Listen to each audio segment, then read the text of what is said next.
أعوذ بالله من الشيطان الرجيم بسم الله الرحمن الرحيم الحمد لله رب العالمين والصلاة والسلام على أشرف الأنبياء والمرسلين سيدنا ونبينا وحبيب قلوبنا وطبيب نفوسنا وشفيع ذنوبنا أبي القاسم محمد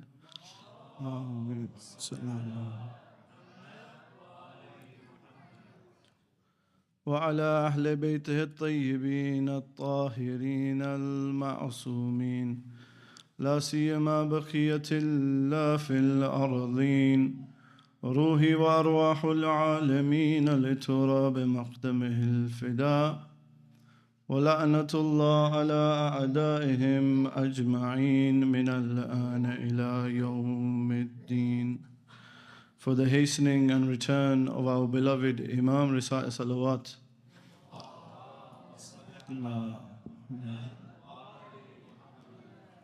For us to be of those who get to see the Imam in our lifetime and inshallah be of direct service to him, recite the second one louder.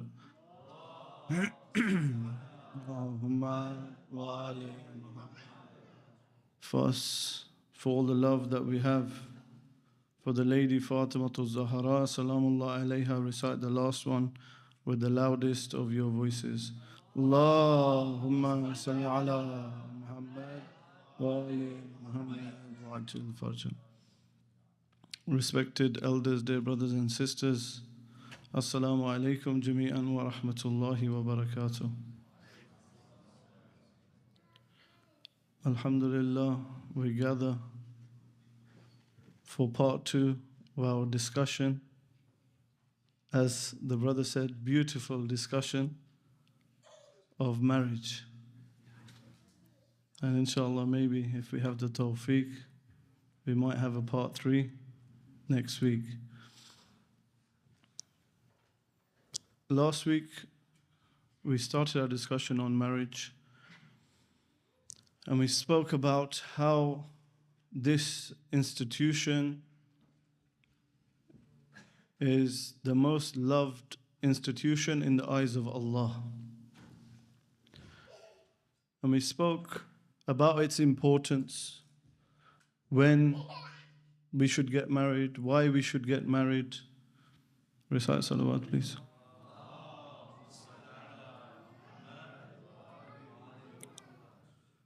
We discussed when we should get married, why we should get married,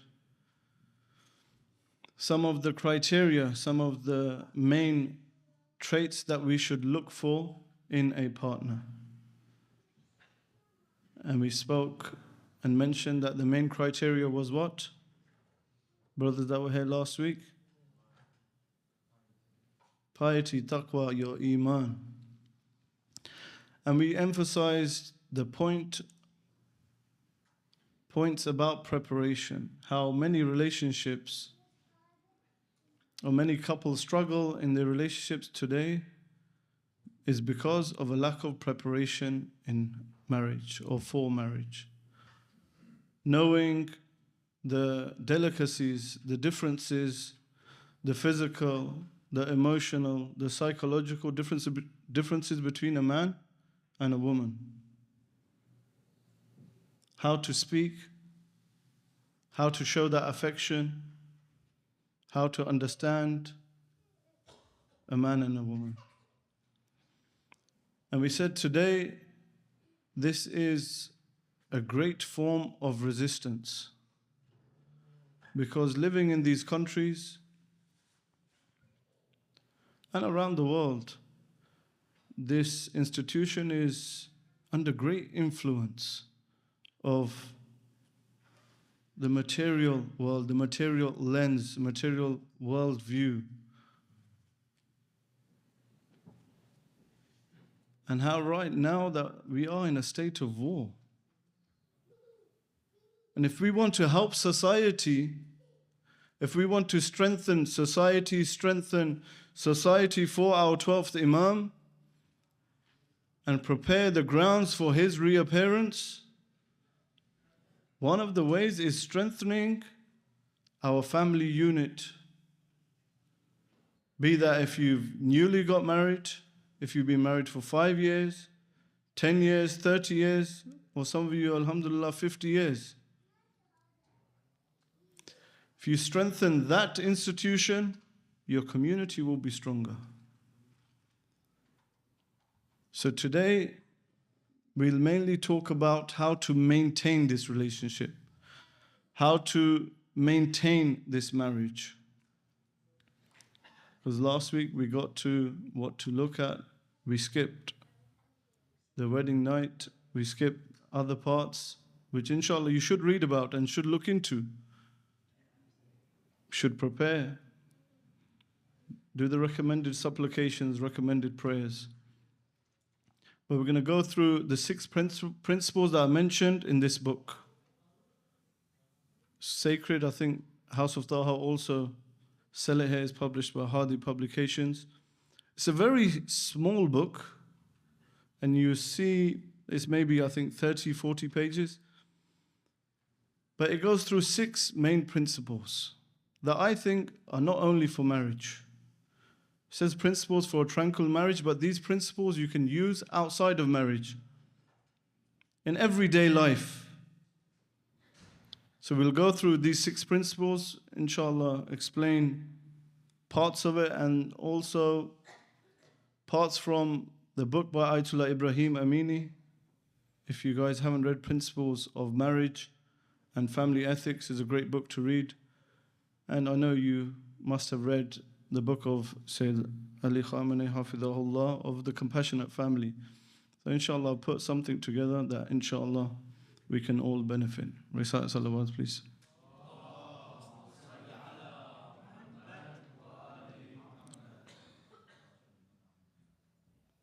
The first principle that Sayyid Muhammad Jawad Waziri Fard,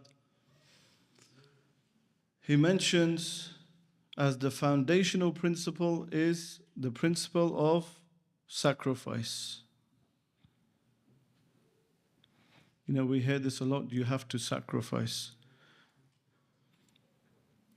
Marriage is that theater that we have a chance to sacrifice. But in marriage, you do not sacrifice for your spouse, or only for your spouse. Is my intention that I'm sacrificing, to please my wife or please my husband? That comes with physical sacrifices or spiritual sacrifices. No. Marriage, this union, is for who? It's for Allah. This is the greatest institution loved by Allah. You're sacrificing for Allah. Sometimes our outlook on things is very short-sighted. We don't look at the whole picture. We forget about our purpose in life. When you first get married, you think, it's only about my wife, it's only about my husband. It's like you're in love, you can't see anyone else, you just see him or see her everywhere that you go. So, okay, hold on. Wasn't it meant to be for Allah? Isn't my purpose and her purpose to sacrifice? And this is the opportunity Allah has given every single one of us to train us to sacrifice, to let go of this I. Because before marriage, it's always about me. I want to do this. I want to go here. I like this. I want to buy this. I want to study this. When you got married, there's no I anymore. Well, it shouldn't be I. Now it's us. It's you, your partner, and then inshallah when you have children, 1, 2, 3, 4, the more the merrier. It's about all of you. You start training this nafs to get rid of that. Not everything is about you. As some of the brothers mentioned, like The world doesn't revolve around you. Sometimes we think we should be the focal point, the talking point on that cricket pitch. So you know I enjoy cricket. Oh, Brother Davdani, he's good at football on the football pitch. We don't always need to be that focal point. It's not always about me. Recite salawat, please.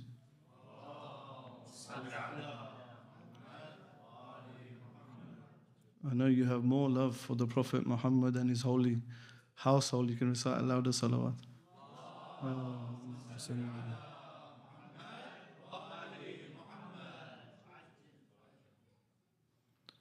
So in marriage, when it's your wife or your husband, we often neglect that this person is an abd of Allah.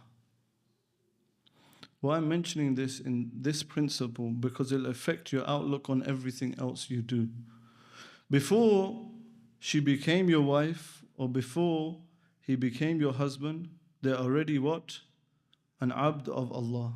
They may not be the perfect one, but they're trying to be the best servant of Allah. This believer is what? Is a mu'min, is a lover of the Ahlulbayt alayhimus salam. They're not any other individual.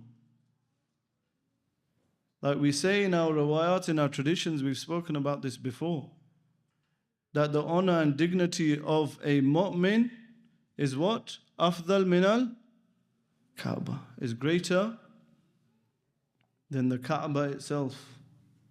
This is that woman. This is who you're sacrificing for. This is who Allah is training you to sacrifice for. When you upset this other brother or sister, it's not only about marriage, you can bring it into your own lives. The narration from our Prophet, what did he say? Man adha mu'minan faqad adhani. The one who hurts a mu'min has hurt me. وَمَنْ أَذَانِي أَذَا اللَّهَ عَزَّ وَجَلَّ. The one who hurts me has hurt Allah. And the one who hurts Allah is mal'oon in the Torah, Injil, Zabur, and the Furqan. So when you're speaking to your partner in the early stages of your marriage or later in your marriage, when you have a disagreement, if this is in the back of your mind, who am I talking to? This person is associated with Allah. This is a trust, a amana that Allah has given me temporarily for a short amount of time. 10, 20, 30, 40 years, not a long time. Is it a long time? No. This is an amana, a trust from Allah. How are we going to treat it? Recite salawat.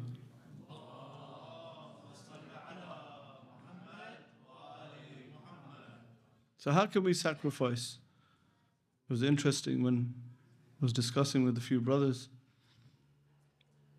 What are some sacrifices that the men make or sacrifices that the women make? And alhamdulillah, when you speak to the women, they can give you a whole, mashallah, a long list. And the brothers mention a few points as well.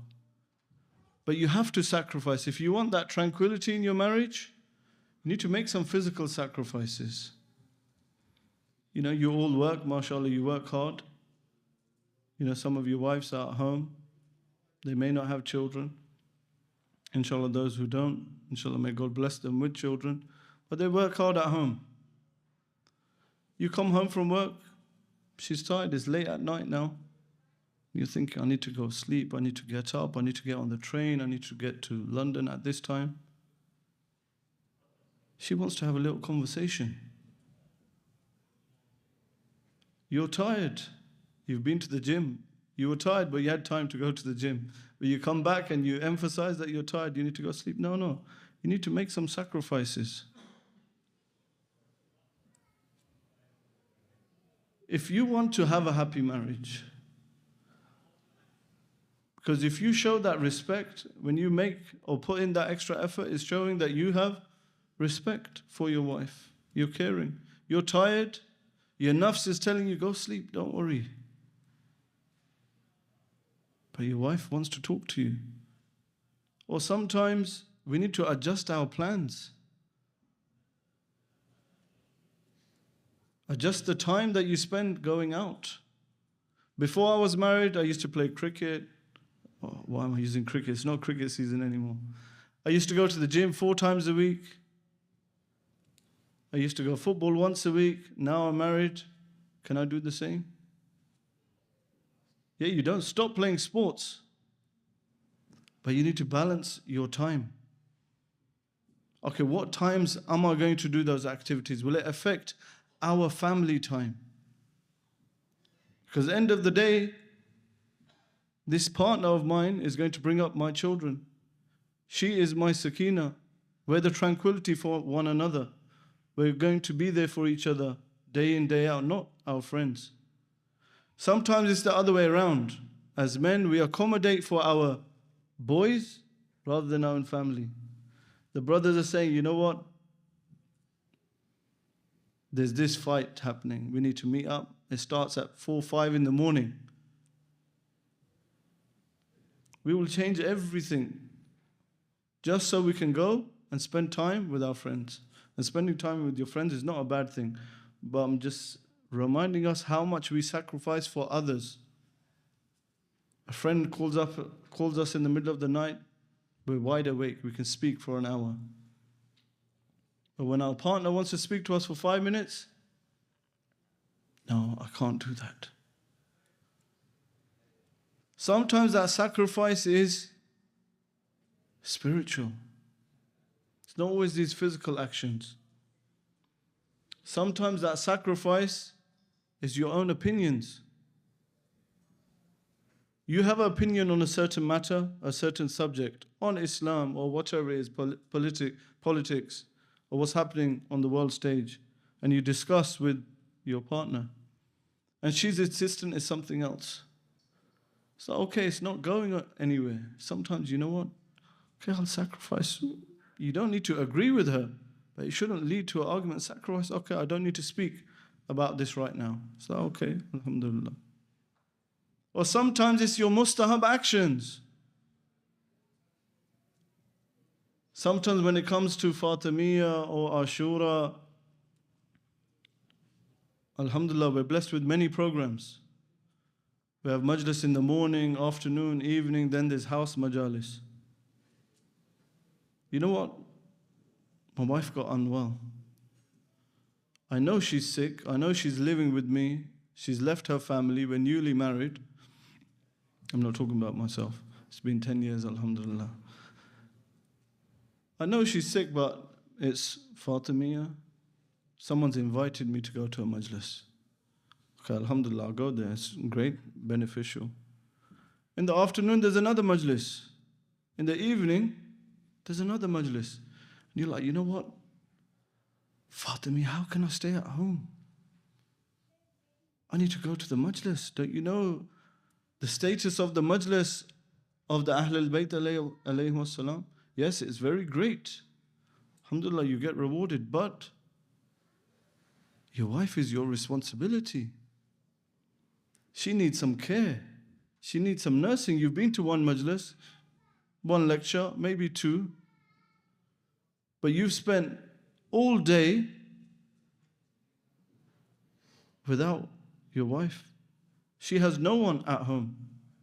Some of them don't drive. Maybe it was better for me to stay home at that second program.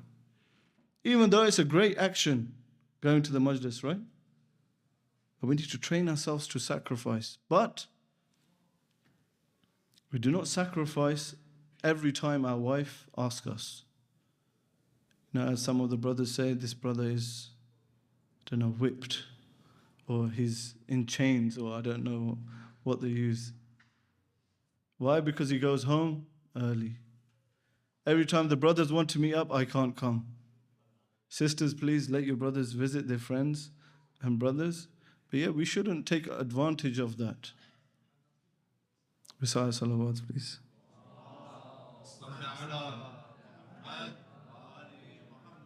And a louder salawat, please.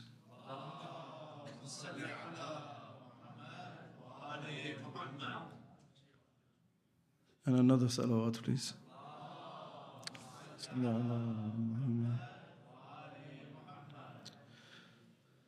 But yeah, it shouldn't be whenever my wife wants me to sacrifice something or not go anywhere, or my husband, that I do that. At whatever cost, just to please him or her. Because sometimes in some communities you see it. We sacrifice when we're not meant to sacrifice. We have boundaries of Allah. A wife may approach you, say, we've been invited to this wedding, it's my friend, she's getting married, it's at so-and-so venue. And we know it's going to be mixed. We know there's going to be people inappropriately dressed, not just Muslims, non-Muslims. There'll be music playing, there'll be dancing. She asks her husband, we'll just go for a little while, show our face. Is this where somewhere we should sacrifice and say, you know what, alhamdulillah, to please Allah and to please my wife, I'll go there for a little while. Should we do that? Some of you seem confused. No, of course not. Sacrifice, this principle is based on Allah. You're sacrificing for Allah. But now when the boundaries of Allah you know are going to be crossed, those red lines, no, we cannot go there. Even if my wife is upset. It's like, no, okay, other family members might get upset. So, what about Allah? Amr bil ma'roof and nahi anil munkar doesn't stop. Just because it's a family member. Yes, it has its conditions. But what did Amir al-Mu'mineen say? Man taraka inkar al-munkar biqalbihi wa lisane fahuwa mayyatun bayn al-ahya. The one who neglects nahi anil munkar with his heart and not his tongue is a dead man walking. These duties and responsibilities are for every single one of us. Sacrifice is for Allah, and the other way around. Sometimes men unfortunately force their wives to do things that are not pleasing Allah. I've got a meeting with someone from work. They've invited us to a social gathering. They've invited the family to come together. So the husband, what does he say to his wife? You know, you need to be dressed appropriately. Wear the most beautiful clothes. Look at the venue that we're going. Wear some makeup, wear some perfume. He doesn't say that to her on other times, but now to impress someone else. He wants to show his wife to someone else. Show them that, look how beautiful my wife is. How beautiful we are as a couple. Shame on that man. That's his honor and respect. That beauty should be only for him, but for his worldly gains, he forgot about Allah. He wanted that salary. Those wages, you think, you know what, I'll do that and I'll help my family, I'll get a better car. We only sacrifice for Allah within the boundaries of Islam. And this sacrifice is not only for men. Sometimes women think I'm only talking about men. No, it's both. This relationship is both the man and the woman. Recite salawat, please.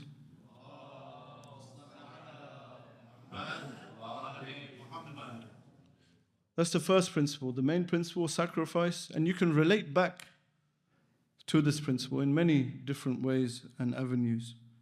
The second principle that would help any marriage and every relationship and every community, I think we struggle on this one a lot, is what? Giving one another the benefit of doubt. Thinking positively of one another. Sometimes just because we know an individual, we know their history, or we know they've made previous mistakes, we start joining the dots. And every time they do something, we always think negative. 5 years ago, this brother had said something, we had a problem in school, and he was like this and he was like that. 5 years later, you see him in the street, you're driving by, you put your hand up, you give salam. Assalamu alaikum. He doesn't put his hand up. He's just looking forward. And you go home and you start telling your wife, you know what, I saw so-and-so, and look, he still has that hatred, that enmity for me. He didn't even put his hand up. And that starts winding you up. But maybe he just didn't see you. Maybe you saw him, maybe he was thinking about other things. But we're so negative. And this happens in relationships. Trusting one another is very important. People approach us and they mention when we mediate between some couples, one of the issues that they always comes up is, I don't trust my partner. And sometimes that trust has been broken. That's why they don't trust their partner. Like sometimes we give a reason to someone else to think negative. So we cannot go to a place, I'm standing before, a nightclub or somewhere else, and, people start spreading, oh, look, we saw so-and-so over here. Of course, people are going to think negative. Why did you go there in the first place? Or near there? Don't give people an excuse. But at the same time, think positive. You need to have that husn al-dhan. This is from the Quran. Ya ayyuhalladhina amanu ajtanibu kathiran min al-dhan inna ba'd al-dhanna ithmun. That all you believers, stay away from much suspicion or too much suspicion. Why? Because some of this suspicion, this su'e-dhan, will lead to sin. In our communities, someone gives some constructive criticism or a different idea. We think, you know what? They're always looking down on me. Have they never got anything positive to say? It's like, no. Think positively. This believer is actually genuinely asking this question. Because sometimes what happens is when we start thinking negatively, we need to be smart, obviously not naive. It depends where it's coming from. A mu'min, sometimes we start being so critical, sometimes it leads to backbiting. We start, this person said this, maybe it was this, they said it because of this, and before you know it, there's a few brothers and sisters involved, and another brother starts belittling this believer that had that question in the first place. It's like, no. In our communities, someone who comes here, let's not always think, this person is listening to my speech. Why? Because he's spying on me. He wants to see where I make mistakes. He's going to remind me afterwards. And inshallah, if I do make mistakes, remind me. Not during the speech, afterwards, inshallah. But we should recite salawat, please.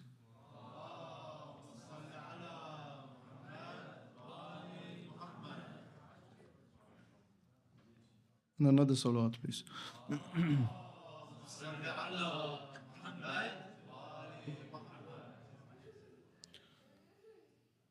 What principle are we on now? Brother making notes? It was sacrificed, then we went to thinking positively, husn al-dhan. Now we're on the third principle. That will help maintain any relationship, maintain a tranquil marriage, is apology, forgiveness. Being able to apologize. Sometimes it's very hard, right? Apologizing to our partner. Apologizing to our wife. I'm a man. Sometimes for some men, culturally it's not accepted. It's not acceptable for us to apologize. No, no, no. Me apologize to a woman? No, no. That's not going to happen. Or an elderly person apologizing to someone young. Never. Impossible. Even if the person was in wrong. No, no, he can't do that. Why? Because his culture, that's not accepted. He can't do that. His way of apologizing, a straight face. We need to be the one ready to forgive. Be that minor mistakes or major mistakes. Obviously, depending on the situation, these are general principles. The first one to forgive, as Ayatollah Wazir Fad puts it, he will become like the backbone, the pillar of that house. Because the quicker you forgive, the quicker you're diffusing that situation. Sometimes, even when you're not in the wrong, apologize. End of the day, it's your family, it's your house. Do you want this fight to carry on for a week, 2 weeks, 3 weeks? So no, I didn't make a mistake. Maybe my wife got the wrong end of the stick. But you know what? She is my wife. This is my house. My children are living here. I will apologize. And then we can speak about it another time. It's mentioned in our narrations. You want Allah to forgive you. We're always asking Allah, forgive us. Thursday night, we're doing Masiba of Imam Hussain. We're doing Du'a Kumail. Different du'as. We go on ziyarats. Allah forgive us. Allah forgive us. It's like, you want everyone else to forgive you. You want Allah to forgive you. But you cannot forgive someone else. And that too, your own wife or your own husband. Recite salawat, please.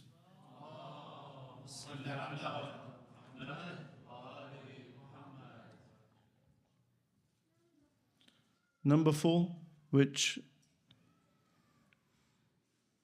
is very important for all of us, and inshallah we do this daily, if not weekly, is muhasabah, introspection, accountability.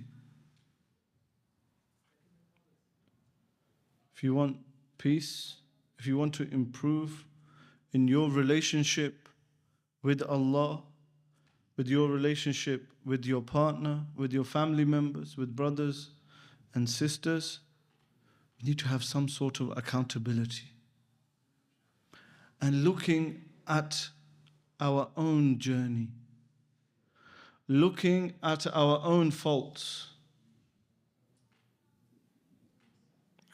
Sometimes we're very quick to point flaws in other people. You did this, you're like this person is like this organization did this. You know, an argument arises, someone else interferes. Look how she spoke to me in front of this person. She disrespected me. And she will say something else. Look, he doesn't do this. He doesn't provide for me. He neglects me. He doesn't look at me. He doesn't spend time with me. He doesn't speak to me. It's always about the other person. It's always their fault. So hold on a minute. What about yourself? It goes back to this I. In this situation, could I have done something better? Maybe if I didn't say it in this tone, maybe it wouldn't have led to that argument. Look at your own flaws. Not your partner's flaws.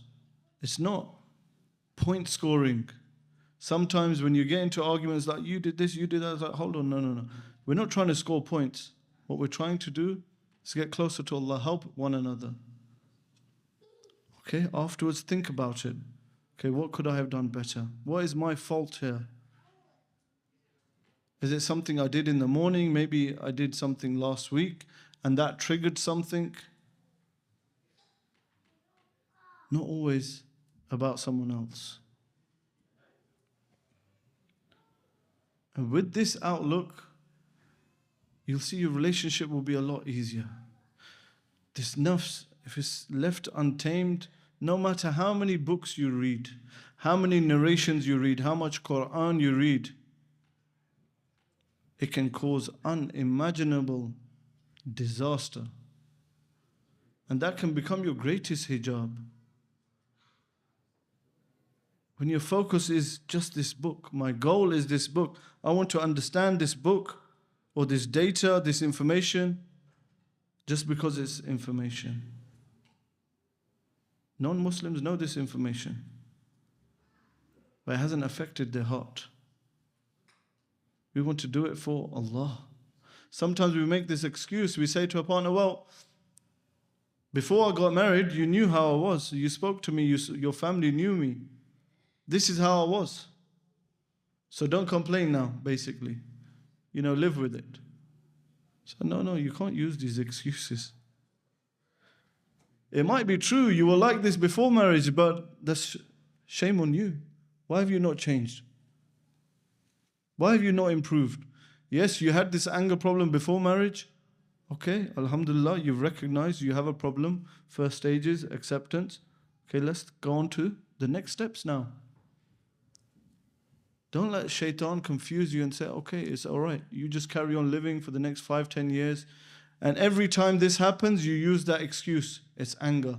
Sorry, I got angry. It was my anger. Yeah, do something about it. Don't just use that as an excuse to validate your mistakes. Sometimes we're always finding excuses to validate our decisions, both the man and the woman. We'll bring different sources or different narrations from different, citations from different speakers just to validate my own mistake. So it doesn't work like that. You're not going to have a happy marriage like that. You're not going to have a happy life like that. I think we have about 5 minutes left, Sayyid. We'll mention a few more points and then, inshallah, if we have time, if I'm allowed next week, or if we have time, we'll carry on. There's 2 more principles. Principle of consultation, which is number 5. And the last one is altruism. I'll have to summarize them because we run out of time. This is very important. Consulting with one another, communicating with one another. With partners, with the decisions that you make, be that financial decisions, be that decisions about your children, about your education, talk to one another. A man is the guardian, he is the provider, he makes decisions, but he's not a dictator. The Quran and our narrations, they tell you to consult with one another. The more you consult one another and communicate with one another, the less you would need a third party to interfere when you have problems. Because, brothers, problems will come. Differences will arise. It's inevitable for every single one of us. But how are we going to deal with those issues? Sometimes what happens is you get into a problem. Sisters start communicating with someone else. A sister will find a friend who's the same age as her, consult with her, try to get advice from her. And she'll give her advice. Sometimes she'll give her good advice. Inshallah, you brothers and sisters always give good advice. But sometimes unintentionally we may give the wrong advice. But we consult with them, but sometimes they give you the wrong advice. They're not experienced. Some of them are not married. Some of them do not need to know every issue that you have. What happened to privacy? You speak to your friends or speak to someone for some advice, but your private issues between you, there's some issues that no one else should know. You're meant to be a cover for one another. Sometimes just because this person is my best friend, we start talking about, issues that we shouldn't with one another. Or sometimes she makes decisions without her husband. I know people, brothers, approach, say, look, I feel disrespected. This person, she consulted with another sister or a family member, and now she's decided we need to live like this. We need to move out of this house, and to do that I will, actually inquire about it and, put money down on this house and make that decision herself. By the end of the day, he will have to pay. By the way, that's not a bad thing, living separately without your other family members. It's probably a great thing. But sometimes a woman, she makes these issues for her man. She has these expectations. If you had communicated with your husband, you could have spoken about it.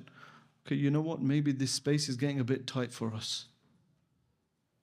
We should look into other avenues or other places and see what we practically can afford. In which area? Communicate with one another. But with respect. I have to summarize. The last point, which is giving without expecting anything in return. Giving something that you love, altruism, the last principle. When you give or do something for someone, who are we doing it for again? You should know, it's only Allah. Sometimes we've become accustomed to this, you scratch my back, I scratch yours.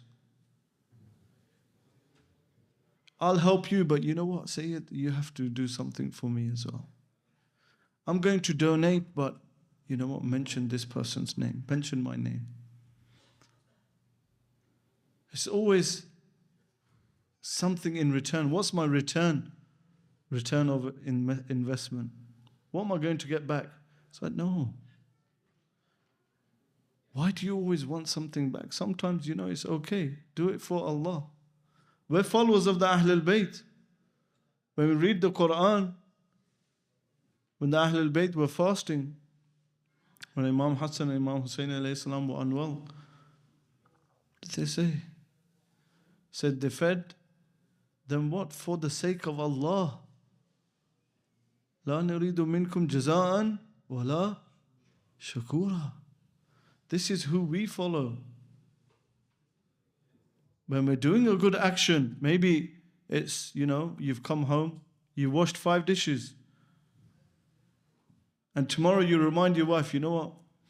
I washed the dishes for you yesterday. What are you going to do for me today? Can you cook this or cook that? So no, it's not always for point scoring. It's not always for so you get something back. Recite salawat.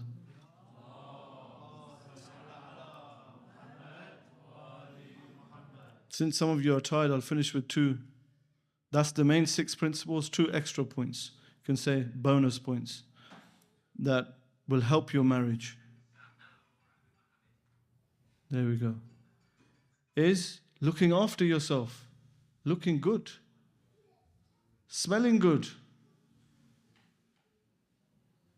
If you want to have a happy family, you want to have a good relationship, physical, spiritual, you need to look good.